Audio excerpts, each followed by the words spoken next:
Hello students, so we are back today for again class 11th Hornbill second chapter. We are doing two videos are already there with you. So now hopefully concluding video, third video. Okay, so fifth last paragraph, page number 15, second chapter. We are not afraid to die. Okay, if we are all together. So fifth last paragraph we have to start with. Now we know that the water was coming into the ship.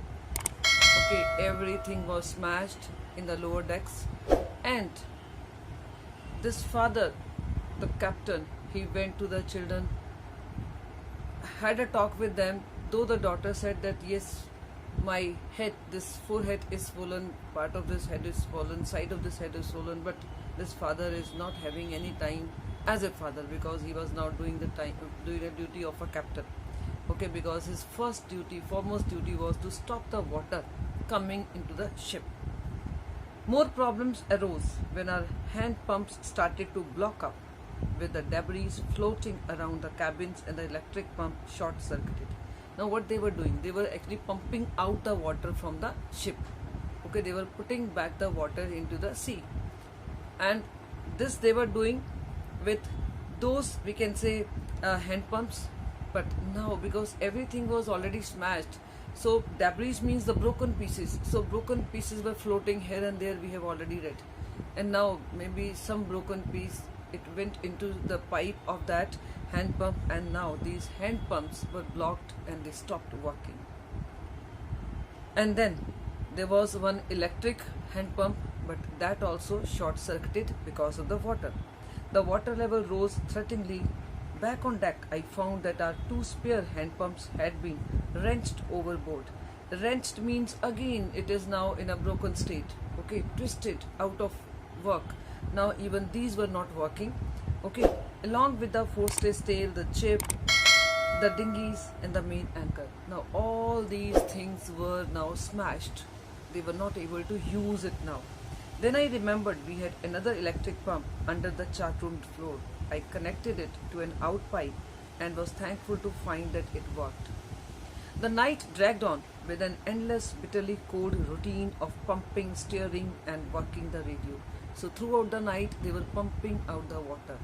And now along with this pumping out the water, along with this they were doing one other job also. That was to send the, we can say, mayday calls, to send SOS calls, to help, to ask for help. Okay, working the radio means they were sending the message for help. We were getting no replies to our mayday calls. Mayday calls means SOS calls. SOS calls means save our soul calls, which was not surprising in this remote corner of the world. Naturally, they were very far away from the people, so that's why maybe it was very natural that if they were not getting any answers. Sue's head had swollen alarmingly. Daughter, okay, Sue is daughter, so her head had now swollen alarmingly, very much. Okay, she had two enormous black eyes, and now she showed us a deep cut on her arm. When I asked why she hadn't made more of her injuries before this, she replied, I didn't want to worry you when you were trying to save us all. Now only he got to realize that yes, this swollen area was naturally, the big area was now affected. And he asked the daughter that you should have come to me earlier. Okay, you should have come to me, and told me that this thing had happened. But the daughter said, no, I never wanted to trouble you because you were already trying to save us. That's why I did not bother about this swollen head.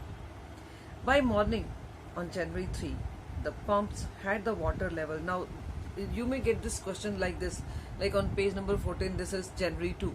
So you may get long question, what happened on January 2? So everything you are to mention. In the same way, what happened on January 3? So whenever you are preparing this chapter, just on your notebook, on your registers, make points that, okay, January 2, these are the major things we are to elaborate. Okay, this is how you can, like mind map you should have in your registers. So now January 3, next day.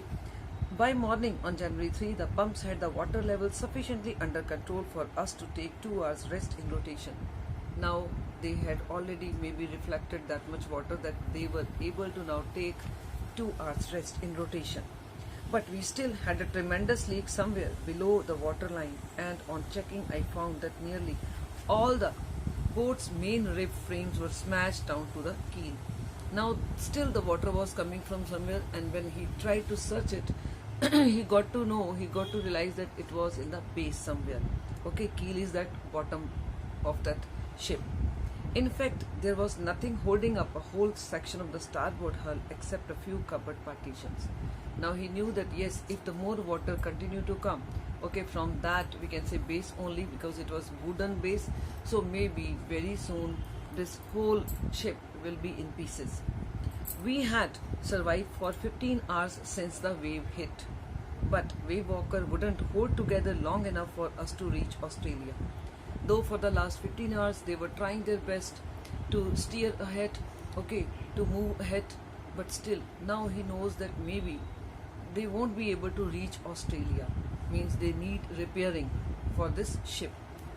So I checked our charts and calculated that there were 2 small islands a few hundred kilometers to the east.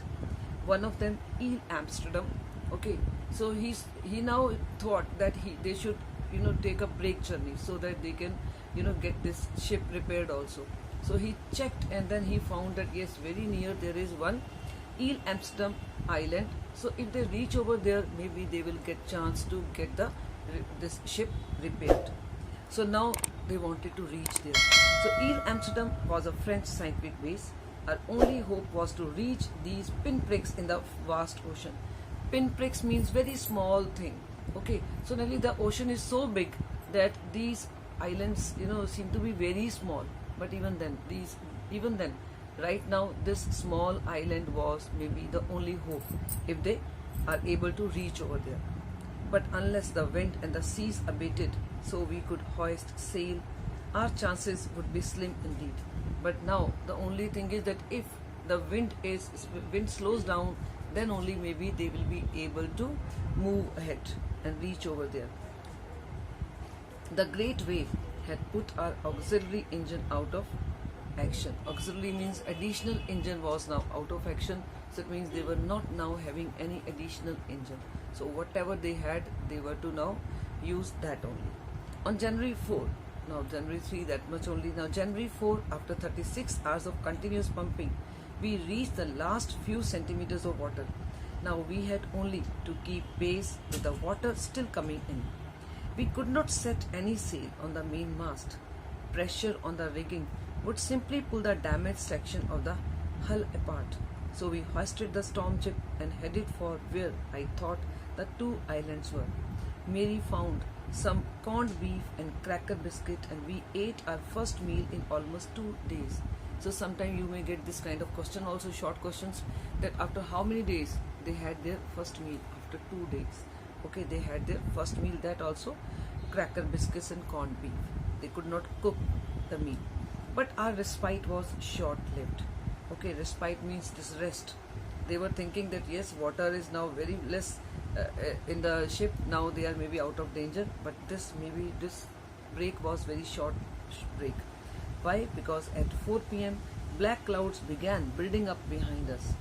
Within the hour, the wind was back to 40 knots and the seas were getting higher.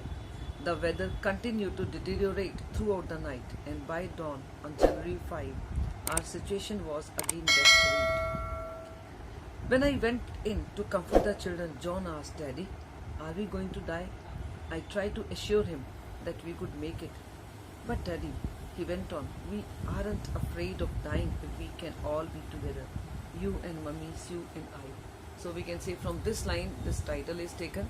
So he went into we can say assure and reassure the children, and there this son only said, "Don't worry, father, if we are going to die, we don't worry." Why? Because if we are all together, maybe there is no need to worry death.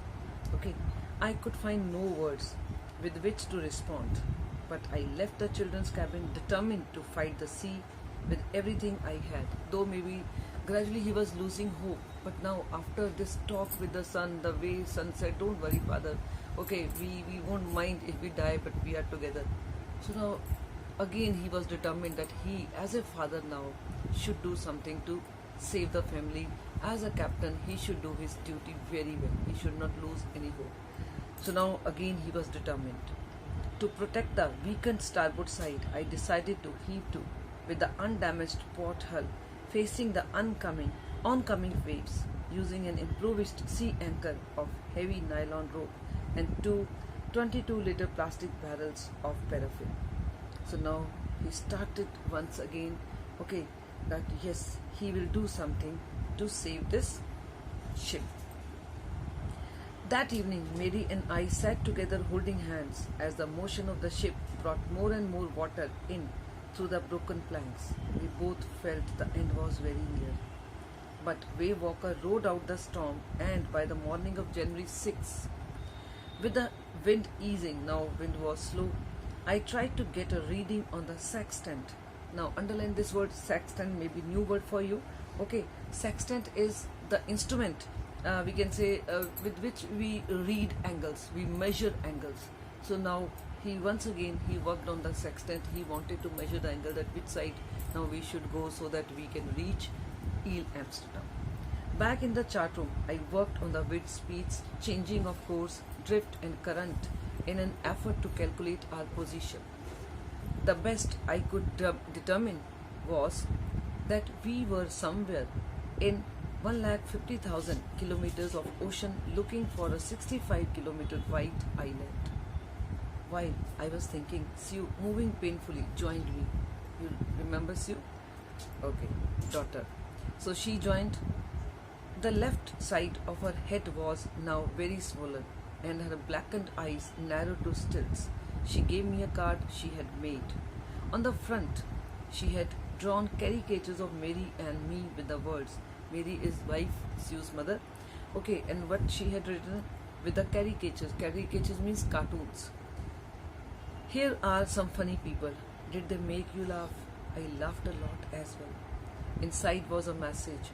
Oh, how I love you both. So this card is to say thank you and let's hope for the best.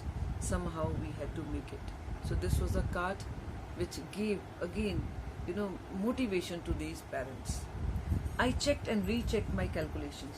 We had lost our main compass and I was using a spare which had not been corrected for magnetic variation. I made an alliance for this and another estimate of the influence of the westerly currents which flow through this part of the Indian Ocean. Now they had one, we can say compass, though main compass was now out of work. This compass was maybe faulty compass, but he knew that how much fault it can give. So he was calculating, considering that fault in mind, and then after that calculation, he reached to this conclusion that yes, still they can, reach to Ile Amsterdam. So about 2 p.m., I went on deck and asked Larry to steer a course of 185 degrees. So from that compass only, he measured that yes, if we go towards this side 185 degrees, we will certainly reach Ile Amsterdam. And what he said, if we were lucky, I told him with a conviction I did not feel. Though he said I was not feeling conviction from inside. But even then, I just showed that yes, I am sure that this will happen. So with this only, he said yes, we will reach.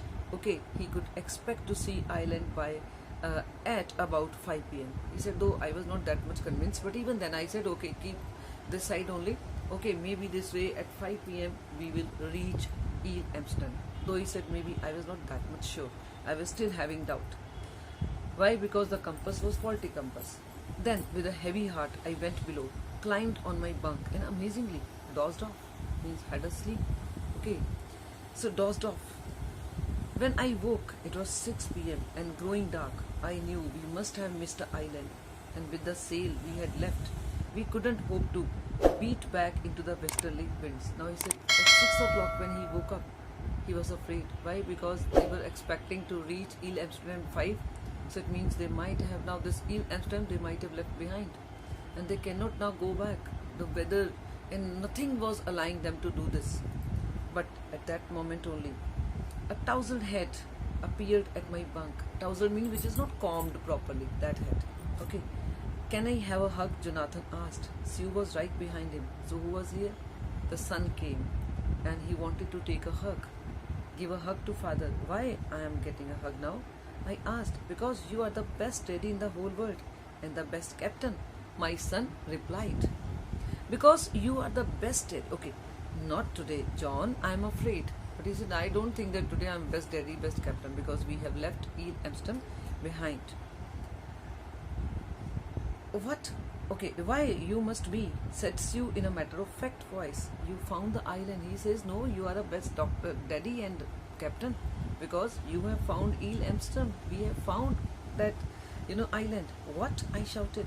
It's out there in front of us, they chorused, as big as a battleship. I rushed on deck and gazed with relief at the stark outline of Eel Amsterdam. It was only a bleak piece of volcanic rock with little vegetation, the most beautiful island in the world. Underline this, the most beautiful island, because this you may get asked question that why is it that really it was the most beautiful island? No, actually for this family, at least for this captain at that time, this was the most beautiful island. Why? Because here only they would get a chance to get the ship repaired. So that's why it was the most beautiful island for them. So though he had thought that maybe they would reach over there at 5, but because the compass was faulty compass, that's why maybe the calculations were not correct. So at 6 they reached over there. We anchored offshore for the night, and the next morning all 28 inhabitants, so how many people were living over there? 28 inhabitants of the island cheered as they helped us ashore. With land under my feet again, my thoughts were full of Larry and Herbie, cheerful and optimistic under the direst stress, and of Mary, who stayed at the wheel for all those crucial hours. Most of all, I thought of a 7-year-old girl who did not want us to worry about a head injury, which subsequently took 6 minor operations to remove a recurring blood clot between skin and skull, and of a 6-year-old boy who was not afraid to die. So now this question you may get, okay, on each and every character, how every character showed bravery, okay, how these 2 children showed bravery, okay, and how other characters showed bravery. This is one long important question from this chapter, and I hope now you might have understood this chapter. Okay, and if you get time, watch some movie, okay, Life of Pi or Titanic or any other this kind of movie you watch, and after that if you read the chapter, maybe many things you will understand, okay, instantly. So this is my suggestion: watch movie and then read the chapter again, and then you can first of all watch the movie, listen to this video and read the chapter. Maybe it will be a good combination. I think you will enjoy this chapter. Thank you.